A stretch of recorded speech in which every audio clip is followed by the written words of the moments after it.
기도하심으로 11월 29일 11월 마지막 주 수요 예배로 아버지 앞에 나아갑니다. 존귀하신 아버지 하나님, 11월 한 달을 지켜주시고 은혜 가운데 함께 해주셨음을 감사하고, 특별히 3일 밤 예배로 요한계시록 강해를 통해서 하나님께서 은혜를 베풀어 주시니 감사합니다.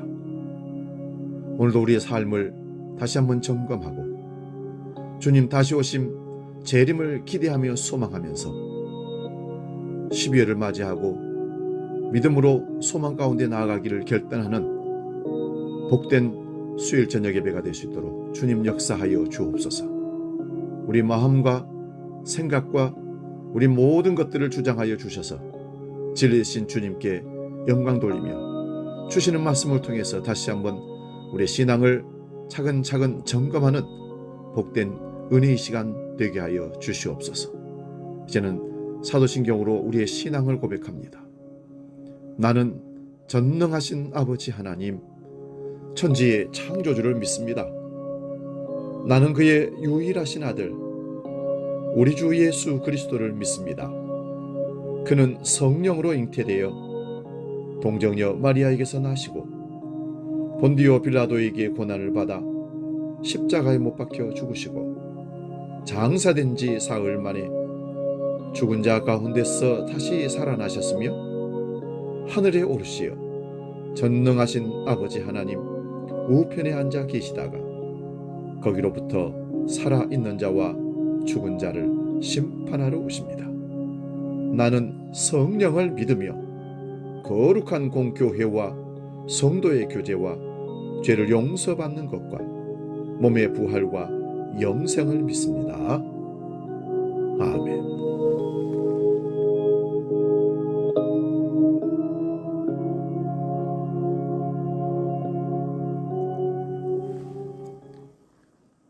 찬송가 32장 만유의 주제 함께 찬송합니다.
오늘 저녁 우리에게 주시는 하나님의 말씀은 요한계시록 19장 11절에서 16절까지 말씀입니다.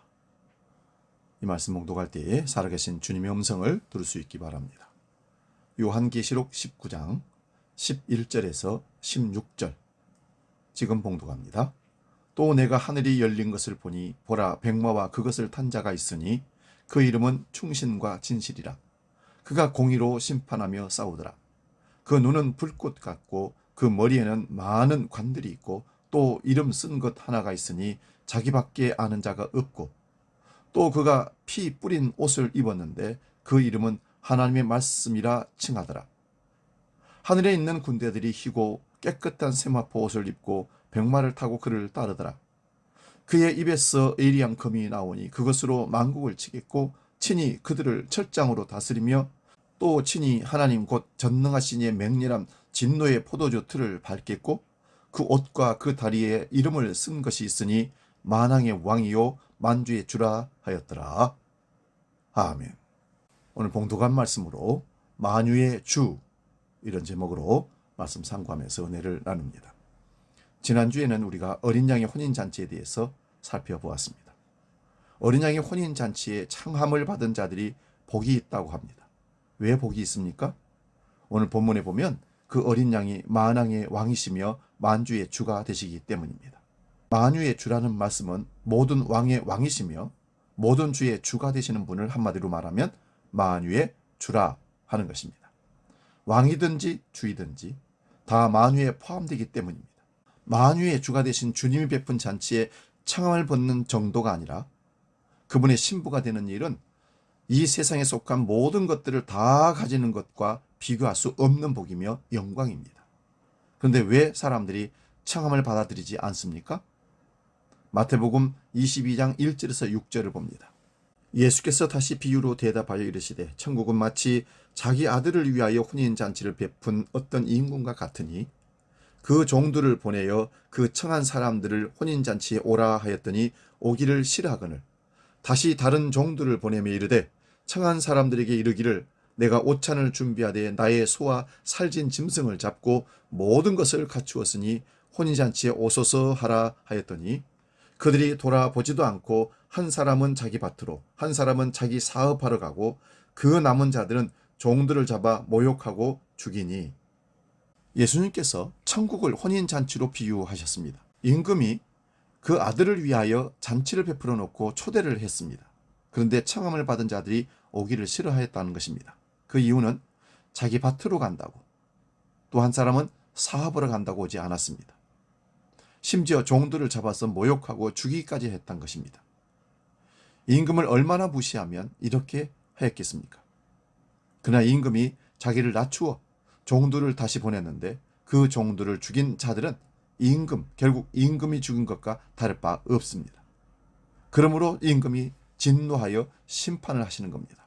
그래서 마태복음 22장 7절에서 14절도 보면 종들을 죽인 자들을 임금이 심판하셨다고 합니다. 그리고 선한 자나 악한 자나 아무나 불러오라고 임금이 종들에게 명령합니다. 여기 아무나는 어떤 자격을 필요치 않는다는 말입니다. 그래서 값없이 와서 값없이 주는 예복을 입으면 되는 것입니다. 그런데 그 예복을 입지 않는 자는 쫓아내리라는 비유가 여기 들어 있습니다. 저는 이 비유도 십자가로 이루실 일에 관한 하나님 말씀으로 봅니다. 먼저 청함을 받은 자들은 구약의 사람들입니다. 특히 이스라엘을 통하여 계시하셨습니다. 구약의 선지자들을 핍박하고 죽인 자들이 결국 예수님을 다시 죽인 것입니다.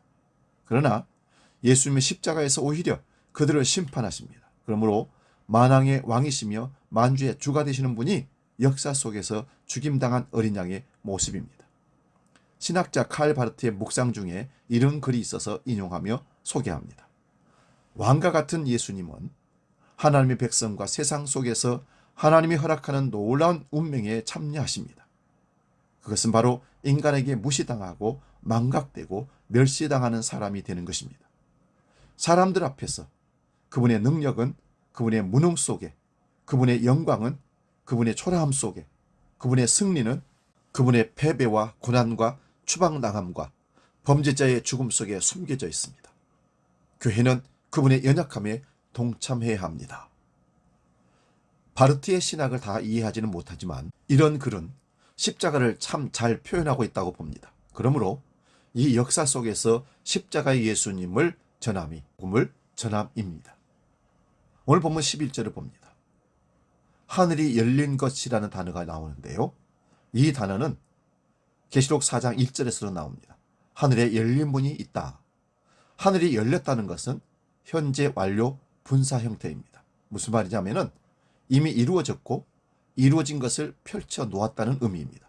그러므로 사도 요한은 성령께서 십자가 이전으로 이끌어 가셔서 십자가로 일어난 일을 보여주신 겁니다. 그래서 그리스도가 어떤 분이신지 1장에서 보여주시고 2장과 3장은 아시아의 7교회를 말씀하시고 4장 1절부터 20장 6절까지 십자가가 3일간에 이루신 내용을 말씀하시면서 20장 7절 이후는 예수님의 재림에 대한 말씀이라고 말씀을 드렸습니다. 예수님의 십자가 3일간도 십자가의 하루로, 그 하루를 더 줄이면 십자가에 달리신 6시간으로, 그 시간도 더 줄이면 십자가에서 다 이뤘다는 그 한순간으로 보는 것입니다. 그래서 예수님의 재림도 십자가의 통시적 완성으로 보아야 하는 것입니다. 그러나 20장 6절까지를 십자가 3일로 구분한 이유는 재림이 이 역사 속에 일어나는 일을 말하기 위함입니다. 그래서 그의 재림의 사건도 묵시적인 사건으로 십자가에서 일어난 일을 이 역사 속에 펼치실 때도 역시 한순간에 동시에 일어나는 일입니다. 십자가로 단번에 핏부림을 받아 흰옷을 입은 구약의 성도들도 그 생명이 그리스도 안에 감춰져 있다는 말씀입니다. 이들이 영적인 구원이지만 그 몸은 그리스도의 영광된 몸을 입어야 합니다. 그 일이 일어날 때는 재림 때인데 그때까지 기다려야 합니다. 그 이유는 신약의 성도의 수가 다 찾아져야 하는 것입니다. 구약의 성도는 십자가로 단번에 그 생명이 하늘에 앉혀지고 신약의 성도는 예수님을 믿어 거듭나는 순간 그리스도 안에서 하늘에 앉혀집니다. 골로새서 3장 1절에서 4절 봅니다. 그러므로 너희가 그리스도와 함께 다시 살리심을 받았으면 위의 것을 찾으라. 거기는 그리스도께서 하나님 우편에 앉아 계시느니라. 위의 것을 생각하고 땅의 것을 생각하지 말라. 이는 너희가 죽었고 너희 생명이 그리스도와 함께 하나님 안에 감추어졌습니다. 우리 생명이신 그리스도께 나타나실 때에 그때에 너희도 그와 함께 영광 중에 나타나리라. 그리스도와 함께 다시 살리심을 받은 자들, 구약의 성도들은 십자가로 단번에 다시 살리심을 받았습니다. 신약의 성도들도 십자가로 단번에 살리심을 묵시적으로 이미 받았습니다. 그러나 역사 속에서는 복음을 듣고 믿는 순간 그 생명이 그리스도 안에서 하늘에 앉혀진다고 에베소 2장 6절에 말씀합니다. 이런 자들을 위하여 그리스도의 영광스러운 몸이 준비되어 있습니다. 고린도전서 15장을 보면 육의 몸이 있고 영의 몸이 있습니다. 육의 몸은 아담의 형상을 입었지만 영의 몸은 그리스도의 형상을 입게 됩니다. 그리스도의 형상은 그리스도의 재림의 날에 이루어지기에 생명이 그리스도 안에 감춰진 자들은 구약이나 신약이나 예수 그리스도의 재림의 날, 그 영광의 날을 사모하며 살아가게 되는 것입니다. 본문 11절에서 13절을 보면 사도 요한이 하늘에 열린 문, 이미 이루어지셔서 펼쳐진 그 장면을 봅니다.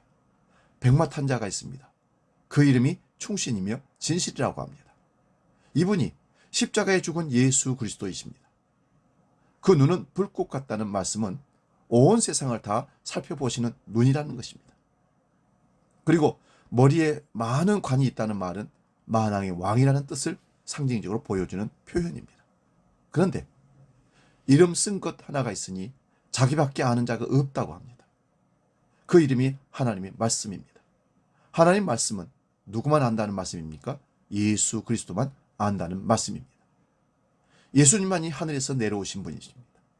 그러므로 주님께서 자기 백성에게 계시하여 주셔야 알 수 있는 것이 하나님의 말씀인 성경입니다. 그런데 그분이 피 뿌린 옷을 입고 있습니다. 왜 피 뿌린 옷을 입고 있습니까? 십자가의 피 흘림으로 자기 백성을 구원하신 피 흘린 옷이 되는 겁니다. 그런데 원수들을 심판하심으로 피가 뿌려지는 일도 있습니다. 오늘 본문 14절에서 15절을 보면 하늘에 있는 군대라는 말이 나옵니다. 이것은 천사들입니다. 이들이 희고 깨끗한 세마포 옷을 입고 백마를 타고 예수 그리스도를 뒤따릅니다. 이 장면은 십자가로 심판하시는 장면입니다. 예수 그리스도의 입에서 예리한 검이 나옵니다. 이 내용은 이미 계시록 1장과 2장에서 살펴본 내용입니다. 이 검이란 하나님 말씀입니다. 그러므로 피 뿌린 옷을 입은 분의 이름을 하나님의 말씀이라고 합니다. 그 말씀이 다스림을 철장으로 다스린다고 합니다. 철장 권세는 시편 2편에도 나오는 내용입니다. 그가 친히 하나님 곧 전능하신 이의 맹렬한 진노의 포도주 틀을 밟습니다. 포도주를 가득 넣은 포도주 틀을 밟으면 붉은 포도즙이 옷에 튀듯이 악인을 그렇게 심판하신다는 겁니다. 이런 심판은 이미 계시록 14장 10절, 19절에 일곱째 나팔에서 진노의 포도주 틀에 악인을 넣고 밟으니 그 피가 말 굴레까지 닿았다는 말씀과 계시록 16장 9절과 19절에 일곱 대접의 재앙에서 바벨론의 심판도 진노의 포도주를 밟는 것으로 설명하고 있습니다. 그러므로 이런 말씀은 예수님께서 역사 속에 오셔서 백마를 타시고 악인을 밟아서 피가 흥건하게 적신 옷을 입으시는 그런 내용이 아니라 십자가로 원수를 심판하신다는 내용입니다. 이러한 심판을 구약에서 예언하는데 그런 말씀을 십자가로 이루신 것입니다. 그러므로 예수님의 재림 시에는 그들을 영원한 무적행에 단번에 넣으시는 것이지 피 튀기는 전쟁이 필요하지 않습니다. 그러므로 십자가로 이기시는 영적인 전쟁입니다. 이미 심판은 십자가로 끝내버리는 것입니다. 다시 무슨 전쟁이 일어나서 피 흘리고 죽이고 싸우고 그게 아닙니다. 이사야서 63장 1절에서 3절입니다. 에돔에서 오는 이 누구며 붉은 옷을 입고 보스라에서 오는 이 누구냐? 그의 화려한 의복 큰 능력으로 걷는 이가 누구냐? 그는 나이니 공의를 말하는 이요 구원하는 능력을 가진 이니라. 어찌하여 내 의복이 붉으며 내 옷이 포도즙 틀을 밟는 자 같으냐? 만민 가운데 나와 함께한 자가 없이 내가 홀로 포도즙 틀을 밟았는데 내가 노함으로 말미암아 무리를 밟았고 분함으로 말미암아 짓밟았으므로 그들의 선혈이 내 옷에 튀어 내 의복을 다 더럽혔음이니 이는 내 원수 갚는 날이 내 마음에 있고 내가 구속할 해가 왔으나 내가 본즉 도와주는 자도 없고 붙들어주는 자도 없으므로 이상하게 여겨 내 팔이 나를 구원하며 내 분이 나를 붙들었음이니라. 내가 노함으로 말미암아 만민을 밟았으며 내가 분함으로 말미암아 그들을 취하게 하고 그들의 선혈이 땅에 쏟아지게 하였느니라. 에돔에서 붉은 옷을 입고 오는 분이 누구냐는 겁니다. 보스라는 에돔의 수도이고요. 에돔도 북다는 뜻을 갖고 있습니다. 그리고 에돔은 포도주로도 유명하다고 합니다. 그러므로 하나님의 심판을 포도주 틀을 받는 것과 잘 연결됩니다. 이러한 심판을 하나님 홀로 심판하셨다는 표현을 합니다. 그런데 이어지는 말씀을 보면 구원의 소식이 나옵니다. 그러므로 심판과 구원이 일어날 십자가의 날을 이사야 선지자가 예언하고 있습니다. 그러므로 피란 구원의 피도 되고 심판의 피도 되는 것입니다. 계시록 18장 24절입니다. 선지자들과 성도들과 및 땅 위에서 죽임을 당한 모든 자의 피가 그 성 중에서 발견되었느니라 하더라. 예루살렘이 심판을 받는 것도 선지자들과 성도들의 피 흘린 곳이기 때문에 심판을 받는 겁니다. 그 선지자들과 성도들을 부르시고 보내신 분이 직접 오셨지만 역시 그 예수님마저 피 흘린 곳이 예루살렘이 되는 것입니다. 그러므로 예루살렘의 멸망을 온 세상의 멸망으로 보는 것입니다. 그래서 바벨론 음녀의 멸망은 복음을 위하여 죽임을 당한 피가 있기에 멸망한 것입니다. 그래서 십자가 안에서 세상을 바라보면 세상은 이미 심판을 받아 망한 세상입니다. 그러므로 성령이 임하면 이 세상이 왜 망하는지 분명한 이유를 알게 되기에 예수님의 나라와 하나님의 의를 구하게 되는 것입니다. 이러한 피 흘림에 대한 내용을 계시록에서만 다시 한번 살펴봅니다. 19장 2절입니다. 그 심판은 참되고 의로운지라 음행으로 땅을 더럽게 한 큰 음녀를 심판하사 자기 종들의 피를 그 음녀의 손에 갚으셨도다 하고 계시록 17장 6절도 봅니다. 또 내가 보매 이 여자가 성도들의 피와 예수의 증인들의 피에 취한지라 내가 그 여자를 보고 놀랍게 여기고 크게 놀랍게 여기니. 계시록 16장 6절도 봅니다. 그들이 성도들과 선지자들의 피를 흘렸으므로 그들에게 피를 마시게 한 것이 합당하니이다 하더라. 예수님의 십자가는 자기 피 흘림으로 구원도 일어나지만 피 흘리게 한 자들을 심판하시니 붉은 옷입니다. 본문 16절을 봅니다. 그 옷과 그 다리에 이름을 쓴 것이 있으니 만왕의 왕이요 만주의 주라 하였더라. 그 십자가에 죽은 분이 만왕의 왕이며 만주의 주가 되시는입니다. 같은 뜻을 강조하기 위하여 조금 다른 표현으로 두 번을 한 것입니다. 만왕의 왕이시며 만주의 주가 되신 분이 십자가에 못 박혀 죽은 예수라는 것입니다. 근데 그를 죽인 자가 누구입니까? 사도들은 너희가 죽인 예수를 하나님이 다시 살리시고 주와 그리스도가 되게 하셨다고 선포합니다. 이 선포 앞에 어찌할꼬 하며 회개하는 자와 이를 갈며 돌을 던지는 자로 나누어집니다. 이 복음이 땅끝까지 증거되고 있습니다. 설교 제목이 만유의 주입니다. 만유의 주는 만왕의 왕이며 만주의 주가 되는 분을 함께 말하는 단어가 만유의 주입니다. 왕도 주도 만유에 포함됩니다. 만유는 전부를 말하는 것입니다. 보이는 것이나 보이지 않는 것이나 하늘에 있는 것이나 땅에 있는 모든 것들이 다 주께서 주를 위하여 창조하였습니다. 그 주님을 성경은 분명하게 예수 그리스도라고 합니다. 사도행전 10장 36절에서 43절, 좀 깁니다마는 경청하시기 바랍니다. 만유의 주 되신 예수 그리스도로 말미암아 화평의 복음을 전하사 이스라엘 자손들에게 보내신 말씀 곧 요한이 그 세례를 반포한 후에 갈릴리에서 시작하여 온 유대에 두루 전파된 것을 너희도 알거니와 하나님이 나사렛 예수에게 성령과 능력을 기름 붓듯 하셨으며 그가 두루 다니시며 선한 일을 행하시며 마귀에게 눌린 사람을 고치셨으니 이는 하나님이 함께 하셨습니다. 우리는 유대인의 땅과 예루살렘에서 그가 행하신 모든 일의 증인이라. 그를 그들이 나무에 달아 죽였으니 하나님이 사흘 만에 다시 살리사 나타내시되 모든 백성에게 하신 것이 아니요 오직 미리 택하신 증인 곧 죽은 자 가운데서 부활하신 후 그를 모시고 음식을 먹은 우리에게 하신 것이라. 우리에게 명하사 백성에게 전도하되 하나님이 살아있는 자와 죽은 자의 재판장으로 정하신 자가 곧 이 사람인 것을 증언하게 하셨고 그에 대하여 모든 선지자도 증언하되 그를 믿는 사람들이 다 그의 이름을 힘입어 죄의 사함을 받는다 하였느니라. 아멘. 베드로 사도가 이방인 백부장 골로리에게 가서 복음 전한 것입니다. 복음의 핵심이 다 여기 들어있습니다. 베드로가 가고 싶어서 간 일이 아닙니다. 그러므로 전도도 주님이 하십니다. 여기서 베드로는 예수님을 만유의 주라고 고백합니다. 그런데 다음의 말씀을 보면 하나님을 만유의 주라고도 합니다. 고린도전서 15장 27절 28절입니다. 만물을 그의 발 아래 두셨다 하셨으니 만물을 아래에 둔다 말씀하실 때에 만물을 그의 아래에 두시니가 그 중에 들지 아니한 것이 분명하도다. 만물을 그에게 복종하게 하실 때에는 아들 자신도 그때에 만물을 자기에게 복종하게 하신 이에게 복종하게 되리니 이는 하나님이 만유의 주로서 만유 안에 계시려 하심이라. 베드로는 만유의 주를 분명히 예수 그리스도라고 합니다. 그런데 바울은 여기서 만유의 주를 하나님이라고 고백합니다. 그러면 만유의 주가 두 분이 되신다는 말입니까? 엄청난 질문이죠. 그러나 예수님도 만유의 주가 되시고 하나님도 만유의 주가 되시는데 전혀 충돌이나 어긋남이 없다는 말을 표현한 말이 삼위일체입니다. 만유의 주가 되시는 예수께서 자신을 스스로 낮추어 만물 아래 오셔서 만물 중에서 하나님께서 맡기신 자를 다 찾아 하나님께 드리면 그것이 세상의 끝인 것입니다.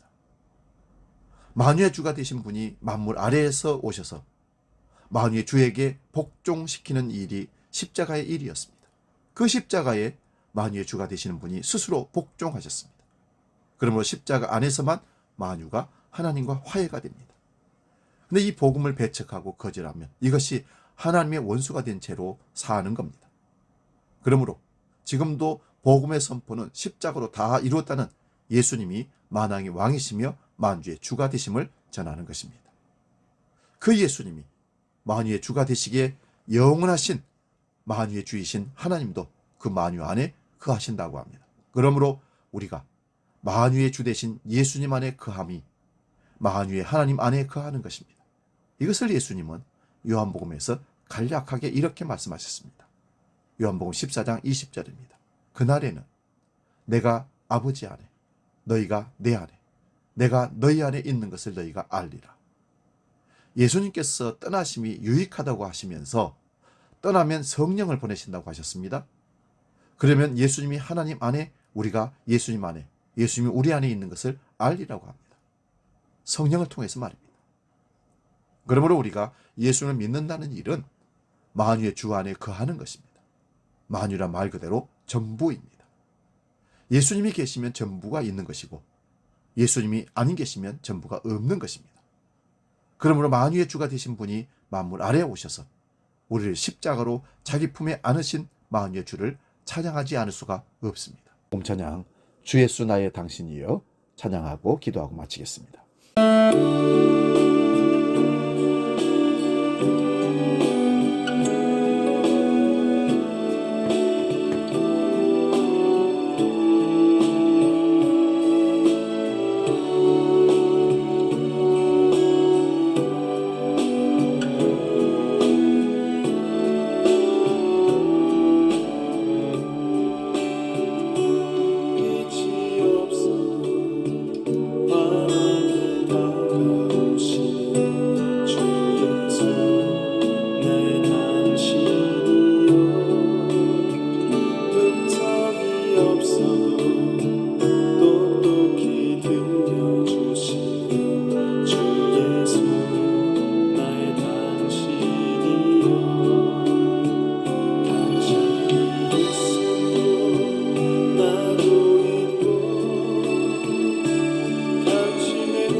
기도하겠습니다. 만왕의 왕이시며 만주의 주이신 주님, 홀로 영광받아 주시옵소서. 이 땅의 전부의 왕이신, 모든 것의 주인이신 주님을 찬양합니다. 우리가 이 신앙으로 주님을 왕으로 모시고 이 땅을 사는데 늘 평안하고 늘 힘있고 담대하고 예수 그리스도의 십자가의 복음을 전하는데 주저함 없이 하나님을 전하는, 복음을 전하는 우리 모두가 되게 하여 주옵소서. 주 예수 나의 당신이여, 당신이 계심으로 우리가 있고 당신이 계시지 않음으로 우리가 없는 것인 것을 깊이 깨닫고 만유의 주를 찬양하며 따라가는 우리 모두가 되게 하여 주옵소서. 이제는 이 땅의 왕이시고 우리의 만유의 주가 되시는 예수 그리스도의 은혜와 아버지의 사랑과 성령님의 감동, 교제, 역사 충만케 하심이 만유의 주를 찬양하고 왕으로 모시고 따라가는 모든 믿음의 백성들 머리 위에 영원히 함께 하시기를 간절히 축원하옵나이다. 아멘.